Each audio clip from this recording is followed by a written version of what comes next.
Alright, so please welcome Ben Curtis, everyone. Ben?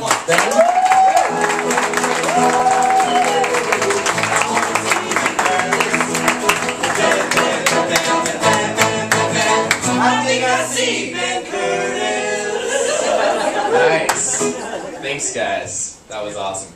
Now, I usually start about talking about my weed habit, but after seeing that commercial, I forgot how cracked out I looked. It's kind of like I was smoking crystal meth or something.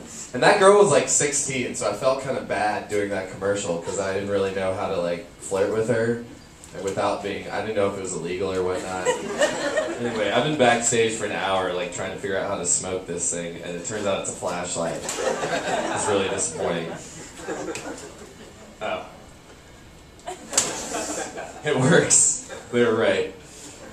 So, yeah, my name's Ben Curtis. I'm wearing a hat tonight because I've been producing a feature film, and today we were doing pickup shots for it. We had finished shooting the whole thing, everything had been established, and today we had to do a little shot where I'm riding a bike, but my hair had been growing. So they were like, can you just trim your hair? And I was like, yeah, sure. I cut my hair all the time, first of all. So I went to the bathroom, and I grabbed the clippers, and I cut the hair. And I don't know if everybody can see this, but there's like 2 bald spots in my head, and we had to cancel the shoot today. So I'm here tonight. Awesome. Showbiz. So I just want to get that out of the way, because that's what I'm dealing with today. We have this guy in the front row laughing his ass off, worked on the film, so he knows what's up. So yeah, I'm famous for Dell and all that stuff. Am I? Pot? Yeah, see what's up. I still smoke, not a quitter.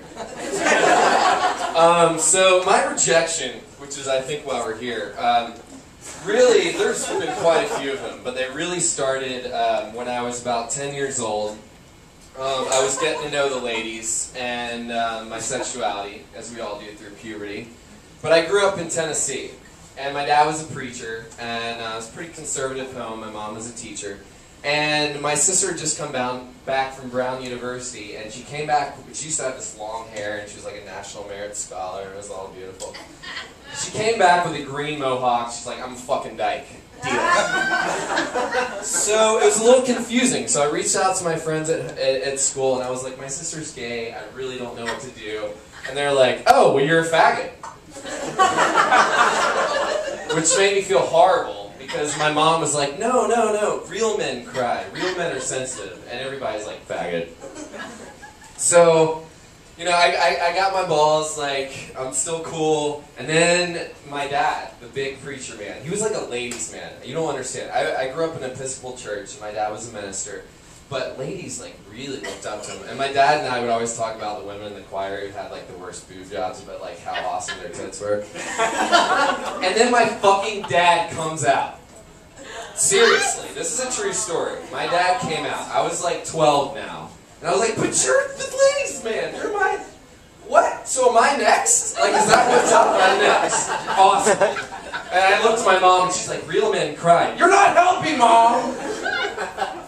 So I'm like, I'm going to have sex with a woman. That's it.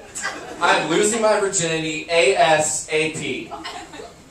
4 years later, when I grew some balls, I was a junior in college. High school, sorry. High school. And this like dude that had Ligador on the back of his Camaro on the license plate, which apparently means pimp in Spanish, convinced me to join the cheerleading squad. Yeah, we're going to get laid. What's up? Let's do some toss of hands, cheerleading, go. Yeah, no, not cool at all. And all the cheerleading girls, like, we got to touch them and stuff, but they were all getting fucked by college guys who were, like, professional cheerleaders, so it wasn't cool. So then I meet this, like, older woman, and she's, like, 20, and I'm 17, and she wants to teach me everything, and I'm like, sweet, where do I sign up? Let's do this right now. She turns out to be this huge alcoholic, but we 69 first date. I've never even had my dick touched, let alone sucked on, let alone tasted a woman, and her shit is in my face. And it is awesome, but it smells horrible. Literally, I had to run to the bathroom, because I thought I was going to throw up. But I was like in there to win it, so I went right back in. And I fell in love with this woman. And she had totally done it before, obviously. And I had like prepared, she was like senior year about to graduate at like 20 of high school. And I prepared this romantic dinner for her. We went on this date. I prepared it in the woods, y'all. I had fucking candles out there. I'd written her a song. She shows up hammered. I mentioned she was an alcoholic. Not only hammered, but like right when it comes time to like slip it on. Like the condom, because I was safe. First time. And she was definitely had a disease. She was on the rag. So it didn't work. So then I've been like an athlete my whole high school. I've been playing sports since I was like 4 years old. I've been playing soccer. I quit the soccer team senior year to do the musical. It's Little Abner. Now, I don't know if any of you know Little Abner, but it's one of the cheesiest, worst musicals known to fucking man. But I was in final callbacks for Abner, which is huge. And I didn't get it. So not only was I not getting laid, because I was no longer on the soccer team, I was doing the school musical and in the chorus. So I got to dance in the background. That was awesome. But I did meet this beautiful girl, and we fell in love, and it was really wonderful. And it was totally time to get it on. And she was such a Christian that we had to pull out the fucking Bible to see like if she could give me a blowjob or not, based on what it said in the Bible. So that wasn't happening. So I was like, you know what? Fuck this. Fuck Tennessee. I went to New York, and here I am. Well, I got into NYU, and so that was awesome. And but I started, and it was cool for the first time to be an actor. Like that was huge. It was not cool in Tennessee, but at NYU it was what was up. Because there's only like 2% of us accepted, and we're all amazing. But, so I'm trying to hook up with this girl one night, and I'm literally just touching her breast, and she's like, no. And I was like, what the fuck? And she's like, I've heard the rumors. And I was like, what are you talking about? Yeah, that you're like fucking every girl at NYU. I was like, I'm a virgin! Seriously, really? And I find out this is true. Okay, granted, I did try to hook up with a lot of women. But I didn't have sex with any of them. And then the one that did try to have sex with me gave me one of those tuxedo condoms, which for those of you that don't know are black. And when I slipped on this like black thing on my erect penis, it was scary. And I did not have sex with it. But then finally, I got a girlfriend sophomore year, and I was like, oh, I'm in love, and I gave it to her. And before I gave it to her, I went to Barnes & Noble and I studied that shit. And I knew what the fuck I was doing. And it turns out I got so good that she couldn't handle it. She broke up with me. But she couldn't handle me. That's what was really happening. So then I got the Dell commercials. And I was just fucking soaring. Women were like, oh!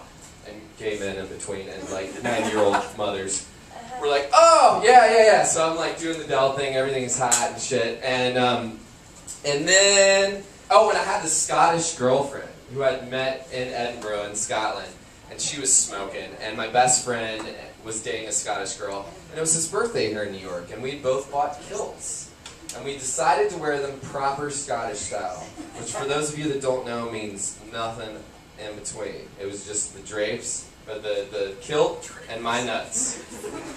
They don't tell you, I think this is why they're not circumcised in the UK, that shit chafes. If you have wool rubbing on you for hours, it hurts. Like, I don't know how they move around in those things, but it's painful. But anyway, she's here, she's visiting from Scotland, it's my buddy's birthday, and I decided to buy him some weed, because he's a pothead, like me. And, so I'm like getting the weed, blah, blah, blah, and he rolls up on his little bicycle, and usually they come in a car, but he's on a bike, and I was like, okay, cool. I'm in the Lower East Side, not Washington Square Park with 3 ounces like everyone's heard. I don't know who made that up. But I'm getting like an eighth from him, which is like about $50 worth for the non-smokers. And, all of a sudden the taxi driver behind us jumps up and pins us up against the wall. Fucking arrested. And my best friend's birthday, in a kilt, no underwear, for very little weed. As I'm getting arrested, handcuffed behind there, I see my drug dealer friend walking down the street knowing he's carrying large amounts on him, but I'm being arrested anyway. So my other best friend, who I'm living with, his dad is a criminal defense attorney in Baltimore. And so he knows what's up. So he immediately tells my girlfriend, we gotta bring this kid pants and underwear pronto. So they bring him to the precinct where I'm being held, and he's like, listen man, this guy is like, his career's kind of blowing up. If you cannot say anything, that would be really awesome. And the cops are like, oh yeah, don't worry, it's only us cops that know. And he's like, well, that's what I'm worried about. So I'm in central booking now. I get taken, I'm on depression medication. I get taken to the psychiatric ward of Bellevue, where I'm handcuffed to a wheelchair every 3 hours, waiting for meds. Guaranteed people recognize me there. I come back, the cops are like, yo, there's cameras outside. And I was like, how the fuck does anybody know? I am so screwed. It is on CNN, headline news, on the ticker, dude, you're getting a cell. So I go from Del dude to cell dude, and I'm still in fucking jail. Is that? Yeah, okay, I got a minute. So then I have no idea what to do. I become a waiter at Tortilla Flats. I don't know if you guys know this place. It's a shithole, but it's famous. And I'm like, hey, I'm kind of famous. I work at a kind of famous place. Fox Live News hears about me working there, calls me. He's like, hey, we'd like you to do an interview. Would you be down for that? I was like, oh yeah, I'll be on Fox. I'll bring my band on. It'll be awesome. My friend's a rock band called Sambara. You should look out for us. And so then I become an AOL headline news. Dude, you're getting tequila. So now I go from the Del dude to the Cell dude to the Tequila dude. Huge promotion! Yeah, what's up now, career? Yeah. Alright, I'm smoking with the owners. They're totally cool. People are coming by like, yeah, you're the fucking Del dude, right? Yeah, fucking say it. I was like, no, I'm not going to say it. Would you like some chips and salsa? And they're like, no, dude, say it. I'm like, I'm not saying it. Well, then you're not him. Say it, prove it. I was like, why the fuck I have to prove it? Here's your check, thanks for the $2 tip. So it's pretty depressing, right? I get fired from Tortilla Flats. So I can't hold down an acting job, I can't hold down a bartending job. What the fuck do I do? Unemployment, bitches. Unemployment. You pay for it, claim it. Don't be afraid to claim it. Rejection is your best friend. Unemployment. So I'm getting unemployment, it's all good. I started teaching kids, actually, and it's the most beautiful thing that's ever happened. Smoke a little less pot, reduce the pot intake, but it's cool. And luckily they don't do drug tests for teachers in New York, or I haven't gotten one yet, because I swear to God if they did, people would be fucked. These kids are out of control. I'm telling you, son, they're crazy. And they're like speaking to me in languages I don't understand. They're like, oh, yeah, that's right, white boy, what you got about us? I'm like, let's do some theater and express ourselves today. So, long story short, I've now gone on to do my second off-Broadway show. I just produced my second feature film. It's called We Are the Hardmans. I started in it alongside Richard Chamberlain. It's about saving rock and roll venues and music venues like this where artists can hang out. And that's about it. So I would really love to get high. I'm dry right now, so if anybody has any weed, I'll be right over there after the show. Thank you very much. Thanks for John Friedman. Thank you for being wonderful.